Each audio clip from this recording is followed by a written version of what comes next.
Se nana gjykohet për krejt, e baba për të njëjtën punë lavdohet. Unë jam Antuena, edhe veç po ja u kujtoj që gjykimi ndaj nanave hala su dal prej modës, veç po i ndron format. Çka do që bën nana? Krejt, absolutisht krejt ç'a bën, tjerë i kanë në zonë gjykimet. E lën me nejnë telefon, po në papërgjeshme. Se lën me nejnë telefon, po e izolon. E ushqen me gji, e ka lidh shumë për vete. E ushqen me shishe, s'ka provu hiç me gji. Punon, e la fëmijën për punë, s'punon, sa ka jep shembull të mirë për fëmijën. Domethënë, krejt kjo i bjen që nana gjithë gabon, edhe kur s'gabon. E tash po dalim pak te baballart. Del baba me fëmijë 20 minuta në park. Veç kur ti nish ran. Po ai bre është bab shembull. What's his name?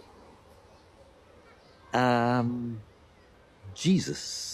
Animo me mpa me ndru një pampers. Unë zibre që ka beku zoti me një kësi njëre, me u shif fëmijën e herën dit. Pa koment. Pra, për disa, përgjithësia e babës nis prej ditës kur shkon në komunë me regjistru fëmijën edhe qatë të mbaraj.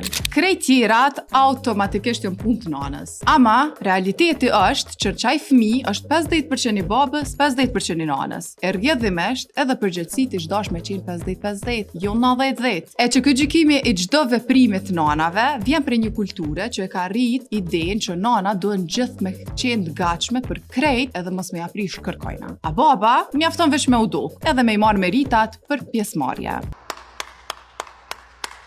E nëse na e dojmë një shoqni ma të shëndetshme, duhemi me ndru narrativën. S'konsiderohet favor ndaj nanës puna normale e prindërimit që e bën baba. E as nuk këshyret gjithçka që e bën nana me lup. Se në fundet, fëmia s'ka nevojë për nanë perfekte. Ka nevojë për dy prindër normal, prezent, edhe që ndajnë përgjegjësi realisht e jo veç në deklarata civile. Pra, prindërimi është ekip. E ekipi nuk funksionon kur krejt lojën e bën veç nana.